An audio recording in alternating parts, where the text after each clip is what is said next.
트럼프 보면은 늘 이제 정상 간에 만날 때 보면은 통상적으로 이제 대등한 관계에서 오른손을 내놔가지고 악수를 보통 하는데 늘 보면 이제 어깨 치잖아요. 이게 보면은 통상적으로 이 정치인의 악수라는 게 여러 종류가 있는데 예전에 김정은하고 트럼프 만날 때 보면 둘이 악수를 하고 손을 또 한 손을 덧대요. 위에다 감싸는 형태로 하는데 이거는 사실 대등한 악수인 건데 그 왼손이 감싸지 않고 위로 올라갈수록 사실 권위적인 악수라고 해석이 되는 거. 그러니까 결국은 왼손을 올려가지고 상대방의 팔꿈치를 친다거나 그 어깨를 건드리는 행위라는 것은 내가 더 높은 자리에 있는 사람이라는 것을 명백하게 서열 관계를 정리해주는 악수라고 누가 말씀을 해주더라고요. 보니까요. 근데 트럼프가 이제 외교 결례 얘기를 하잖아요. 이번에도 일왕 때문에 뭐 일왕 뭐 어깨를 툭툭 치고 근데 제가 그 국제부장 할 때 2019년도에 그 나토 정상회의를 런던에서 했었어요. 그래서 지금도 잊히지가 않는데 트럼프가 이제 가는 데마다 지 맘대로 하잖아요. 근데 그때 사진도 나와서 나중에 좀 사진 말을 띄워주세요. 그때 이제 그 트리도 캐나다 트리도 총리요. 근데 왜 무슨 정상회담인가 무슨 일정이 40분인가 늦어졌어요. 그래서 이제 당시에 보리스 존슨 뭐 영국 총리 뭐 그다음에 마크롱 막 모여서 얘기를 하는 거야. 모이는데 얘기하는데 왜 늦었어 하니까 뭐 트럼프가 갑자기 즉석에서 저기 정상 그 기자회견을 하느라고 회담이 자기가 늦게 나왔다 뭐 이런 식으로 얘기하면서 경호원들의 뭐 턱이 빠졌다 뭐 이런 식으로까지 마음이 급하니까 이런 얘기를 하는 장면이 카메라에 고스란히 잡힌 거예요. 그래가지고 막 이렇게 하는 게 막 보면 찾아보면 금방 나옵니다. 그래서 트럼프가 또 열받아가지고 이제 뭐 트위도에 대해서 이중적인 사람 이렇게 욕을 하고 중간에 그냥 가버려요. 자기가 기자회견이 있는데 아마 그걸 안 하고 가버렸을 거예요. 가버리면서 본인이 좋아하는 트위터에다가 날려요. 정상들이 자기를 리스펙트한다고 리스펙트 이래가지고 갔던 지금도 그 기억이 선명해요. 아니 근데 제가 그 정상회의 뒷얘기를 들어보니까 트럼프만 이렇게 권위적인 게 아니고 미국이란 나라 자체가 사실 1등 국가라는 인식이 있다 보니까 예를 들면은 그러니까 이번에도 이제 CEO 서밋에서 이제 기조연설 같은 걸 트럼프가 했는데 사전에 경호구역에서 만날 수 있는 사람 한정돼 있는데 그런 사람들한테 이제 비표 일종의 뭔가 신분을 알 수 있는 걸 달아주는데 우리나라 2명 달았다고 하는데 그 비표가 우리 요즘은 뭐 자석으로 된 것도 있고 막 이렇잖아요. 근데 그냥 뚫는 거래 이렇게 핀으로. 그러니까 사실 일단 달 때도 일단 굉장히 불편했는데 더 웃긴 건 뭐냐면은 이 비표를 미국이 트럼프가 이제 이재명 대통령 만나는 다음 행사를 이동하잖아요. 그 전에 떼서 반환하라고 그랬다는 거야. 그럼 연설하고 있고 귀빈들은 앞에 있는데 누군가 가가지고 그거를 미국 대통령이 빠지기 전에 떼서 또 줘야 되는 거예요. 그러니까 그런 게 약간 그 상대국에 대해서 배려심이나 이런 거는 별로 안 느껴지고 우리는 미국 대통령만 잘못이면 되는 물론 그게 컨셉이긴 하겠지만은 그런 약간 불편함도 있었다고 누가 말을 해주더라고요. 그렇게 얘기하니까 그 뭐 일단 경호를 해서 뭐 이 명단 누구 하니까 그런 불필요함이 있겠지만 상대국 정상인데 이건 이제 결례죠. 근데 그렇게 얘기하니까 이건 이제 트럼프가 보다 미국의 얘기고 이건 정말 그냥 격가지 얘기인데 나는 강하다고 보여주고 싶어하는 게 이제 생각나는 사람이 그 러시아 푸틴. 정상회담 장소에 막 1시간 2시간씩 늦게 와요. 저도 지금 기억나는 게 박근혜 때 그 러시아 그 블라디보스토크에서 무슨 회의인데 회의 이름이 좀 기억이 나지는 않습니다. 근데 극동대학에서 한러 정상회담을 하기로 했는데 트럼프가 1시간 반인가 늦게 와서 아니 트럼프가 푸틴이 아니 그래서 전용기가 늦게 떴어요.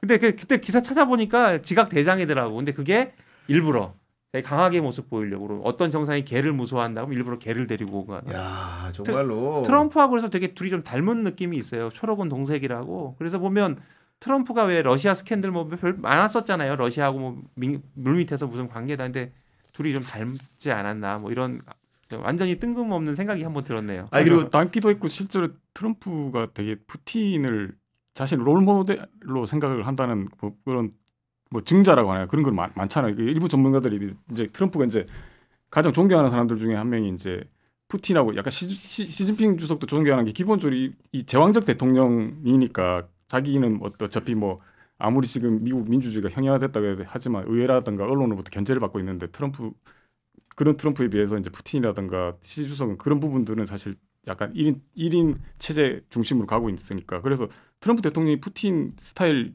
그러니까 리더십 스타일 칭찬하면서 뭐 천재적이라든가 아니면 뭐 현명하다라고 공개적으로 이야기하는 경우도 많고요. 실제로 이제 트럼프 가 이제 푸틴의 어떤 정적을 푸틴이 이 무자비하게 이게 사실 뭐 말살시키는 것을 되게 이게 롤모델로 삼는다는 그런 어떤 과거 그 백악관 대변인했던 사람 이야기도 있습니다. 근데 트럼프 대통령 못지않게 카리스마를 장착한 인물로 알려진 사람이 그 멜라니아 여사 아닙니까?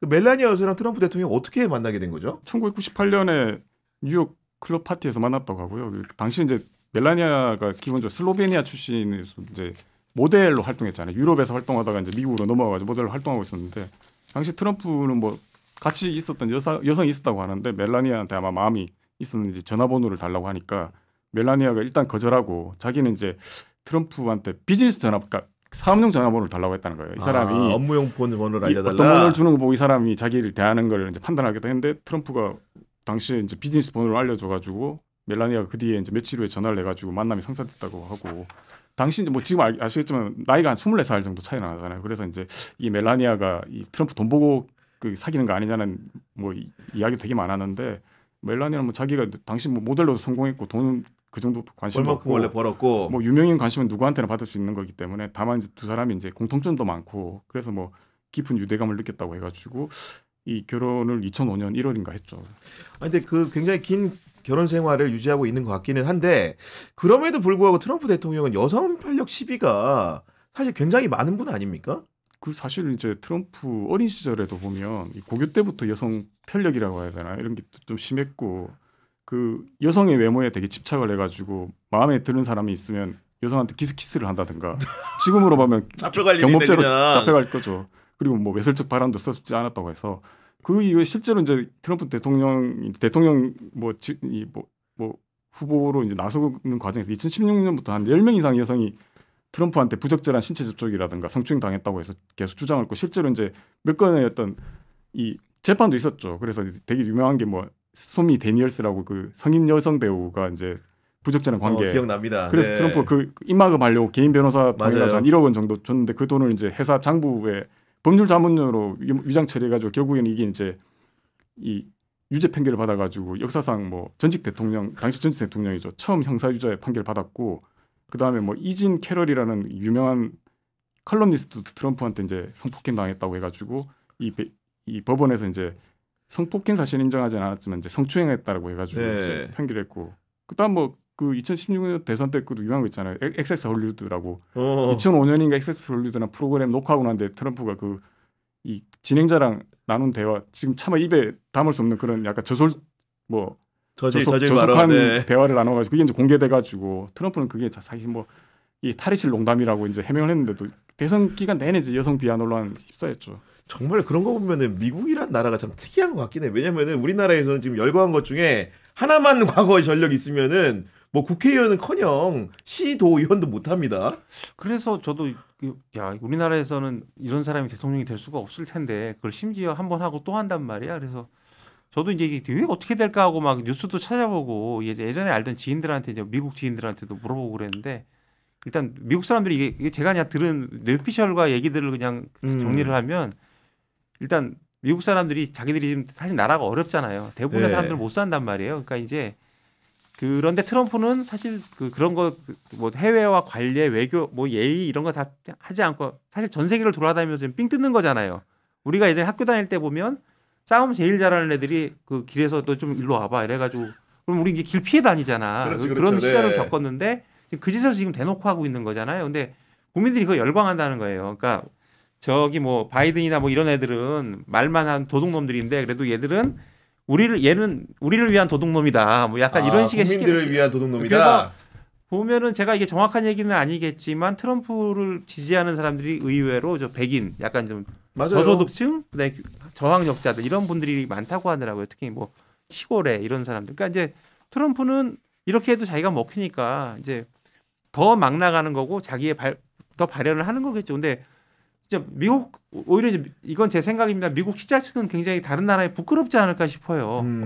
저런 사람이 우리 대통령이라니 그러면서 그리고 저도 보다 제가 예전에 어렸을 때 중학교 때나 봤던 어떤 저런 그 삥뜯음과 윽박지름 협박 이런 게 지금 국제사회에서 벌어지고 있는 거 아닙니까? 그리고 좀 더 걱정스러운 건 뭐 우리 젊은 시절에는 미국이 뭐 저기 뭐 제국으로서 뭐 전 세계를 막 통제하고 막 이렇게 이런 그 사상에 뭐 공부도 하고 그랬지만 사실 이제 나이 들어서 느끼는 거는 미국이 어쨌든 전 세계 경찰 국가고 어떤 중심을 잡는 나라인데 트럼프가 되고 나서 그걸 내팽개쳤단 말이에요. 그러니까 이제 국제사회 각종 분쟁에 대해서 미국이 나몰라라 하거나 아니면 트럼프가 자기의 어떤 그 업적을 쌓기 위해서 무리하게 이제 해서 사실은 그게 나중에 더 크게 불거질 수 있는 이런 지금 상황들이 만들어지는 것에 대해서 상당히 좀 우려스럽기는 합니다. 이게 돈의 문제이기도 하지만 분쟁의 문제이기도 하고요. 그래서 저 사람이 이런 사람이 계속 대통령을 하면 전 세계가 어떻게 될까 이런 좀 걱정이 들기도 결국은 하죠. 이런 권력을 감시할 수 있는 기구라고 한다면 사실 언론인데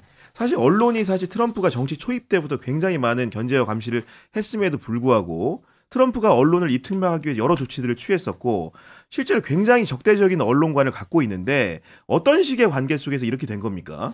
트럼프는 뭐 젊은 시절부터 언론에 대해서 부정적인 입장을 취했다고 하고 뭐 일설에는 그 마이클 잭슨이 절친이었는데 이제 언론에 유린당하는 모습 보면서 생각이 강화됐다고 하는데 그 저서에는 이미 뭐 언론이 자극적인 걸 추구하고 싸움 붙이는 거 좋아한다. 그러니까 언론이 나를 이용하듯이 나도 언론을 이용한다라고 이야기를 했는데 이게 이제 뭐 어떻게 보면 트럼프 같은 경우는 지금 이기 들어서 더 이제 뭐 언론에 대해서 되게 압박수를 높이고 있는 거잖아요. 일기 때도 이미 뭐 뉴욕 타임스라든가 이런 데를 뭐 국민의 적이라고 해가지고 되게 그러니까, 공격을 네. 했고, 근데 최근에 보면 이제 국방부 출입 기자들한테 장관 승인 없이 이제 이 정보를 노출할 경우에는 뭐 출입권을 파탈하겠다고 해서 서약서 쓰라고 했잖아요. 그래서 국방부 기자들이 이제 출입증 반납하고 브리핑 보이콧하는 사태까지 됐고, 그 다음에 뭐 지금까지 뭐 뉴욕 타임스라든가 월스트리트 저널 같은 데다가 뭐 수억에서 수조 원 규모의 손해배상 뭐 소송도 제기한 상태고, 그다음에 가끔 뭐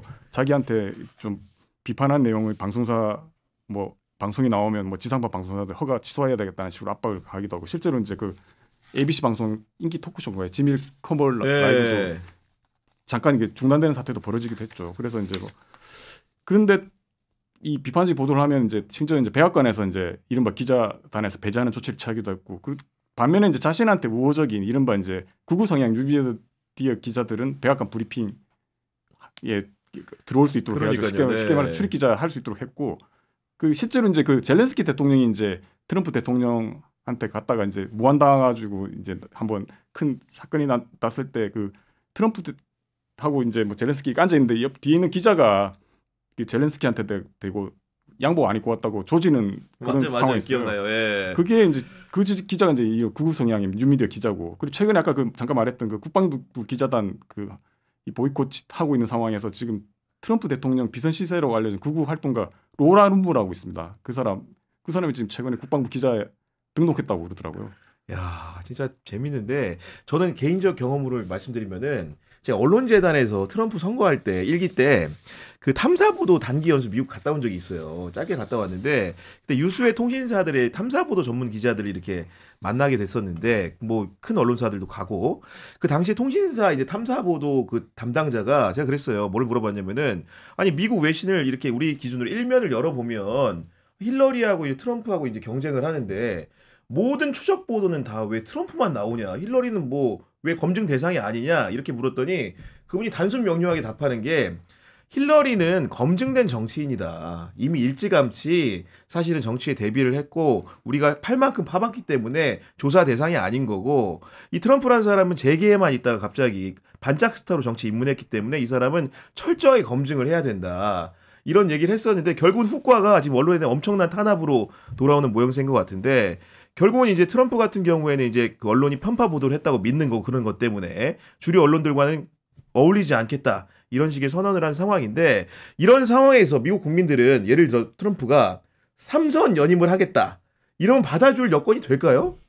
제가 미국 국민이 아니니까 뭐라 말은 못하겠지만 일단 미국 수정헌법상으로는 2회를 초과해서 대통령이 될 수 없다는 그런 그 룰이 있답니다. 그러니까 규정이 있어서 트럼프도 이것 때문에 나는 출마가 허용되지 않는다는 것이 꽤 확실하다. 그러면서 이제 내 지지율이 지금까지 최고치를 찍고 있어서 안타깝다. 뭐 또 트럼프 잘하는 말 있어요. 두고 보자 어떻게 될지. 그래서 그렇게 해서 여지를 좀 남겼는데 일단 미국 국민들 생각이 어떤지 모르겠지만 지금까지 트럼프가 하는 걸 보고 사람들이 이런 비정상적인 대통령을 심지어 두 번째는 압도적으로 약간 좀 많이 원사이드하게 뽑아주지 않았습니까? 그래서 분명히 이걸 바라는 사람이 있지 않을까. 못 먹고 못 사는. 그러니까 미국이 사실 트럼프가 잘 된다는 건 미국이 그만큼 어렵다는 나라가 거죠? 정상적이지 않다는 얘기라고 생각을 해요. 다들 어렵고 불평등도 너무 심하고 이게 불평등이 심화될수록 파시즘이 더 이제 기승을 부리는 그런 상황이기 때문에 사실 우리나라가 윤석열 내란에 대해서 또 옹호하고 오히려 하는 사람들이 윤석열 윤어게인 하는 사람들이 참 아이러니하게도 보면은 오히려 좀 고통받는 분들이 많다고 하지 네. 않아요. 그러니까 불평등이 기승을 할수록 불평등이 극심할수록 파시즘도 기승을 부리기 때문에 지금 미국의 어떤 구조적 문제가 해결되지 않으면 트럼프가 삼선하는 건 불가능하더라도 트럼프 같은 지도자는 또 나오지 않을까. 뭐 이렇게 좀 뭐 네. 공자님 말씀을 해봤습니다.